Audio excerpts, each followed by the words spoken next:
English Shorthand Dictation. Ready, start. It must therefore be held that while enacting a law imposing a tax on sale or purchase of goods under entry 54 of the state list, read with subclause B of clause 29A of Article 366 of the Constitution, it is not permissible for the state legislature to make a law imposing tax on such a deemed sale which constitutes a sale in the course of interstate trade or commerce under Section 3 of the Central Sales Tax Act or an outside sale under Section 4 of the Central Sales Tax Act or sale in the course of import or export under Section 5 of the Central Sales Tax Act. So also it legislature to impose a tax on goods declared to be of special importance in interstate trade or commerce under Section 14 of the Central Sales Tax Act, except in accordance with the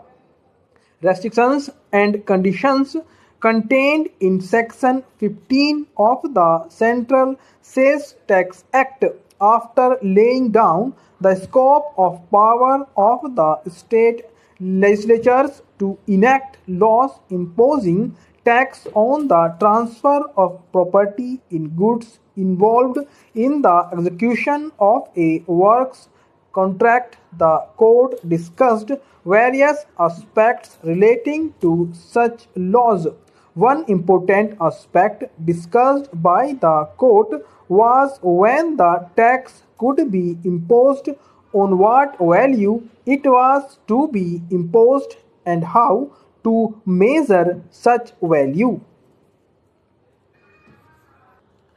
The relevant observations read thus: on behalf of the contractors, it has been urged that under a law imposing a tax on the transfer of property in goods involved in the execution of a works contract under entry 54 of the state list, read with Article 366, the tax is imposed on the goods which are involved in the execution of a works contract, and the measure for levying such a tax can only be the value of the goods so involved, and the value of the works contract cannot be made the measure for levying the tax. The submission is further that the value of such goods would be the cost of acquisition of the goods by the contractor, and therefore the measure for levy of tax can only be the cost at which the goods involved in the execution of a works contract were obtained by the contractor on behalf of the states. We are in agreement with the submission that measure for the levy of the tax contemplated by Article 366 is the value of the goods involved in the execution of a works contract. In Builders Association case, it has been pointed out that in Article 366 the emphasis is on the transfer of property in goods. This indicates that though the tax is imposed on the transfer of property in goods involved in the execution of a works contract, the measure for levy of such imposition is the value of the goods involved in the execution of a works contract. We are, however, unable to agree with the contention urged on behalf of the contractors that the value of such goods for levying the tax can be assessed only on the basis of the cost of acquisition of the goods by the contractor, since the taxable event is the transfer of property in goods involved in the execution of a works contract, and the said transfer of property in such goods takes place when the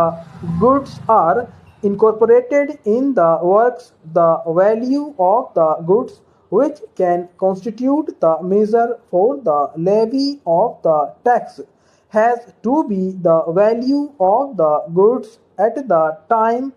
of incorporation of the goods in the works, and not the cost of acquisition of the goods by the contractor. We are also enabled to accept the contention urged on behalf of the states that in addition to the value of the goods involved in the execution of the works contract, the cost of incorporation of the goods in the works can be included in the measure for levy of tax. Incorporation of the goods in the works forms part of the contract relating to work and labor, which is distinct from the contract for transfer of property in goods, and therefore the cost of incorporation of the goods in the works cannot be made a part of the measure for levy of tax contemplated by relevant article, keeping in view the legal fiction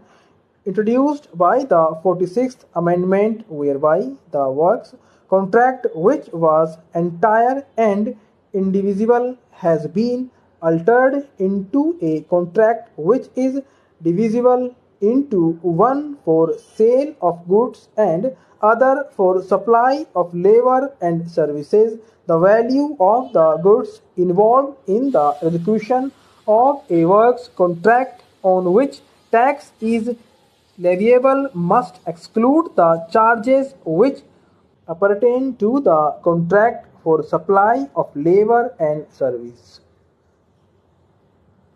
The value of the goods involved in the execution of a works contract will therefore have to be determined by taking into account the value of the entire works contract as such. Stop.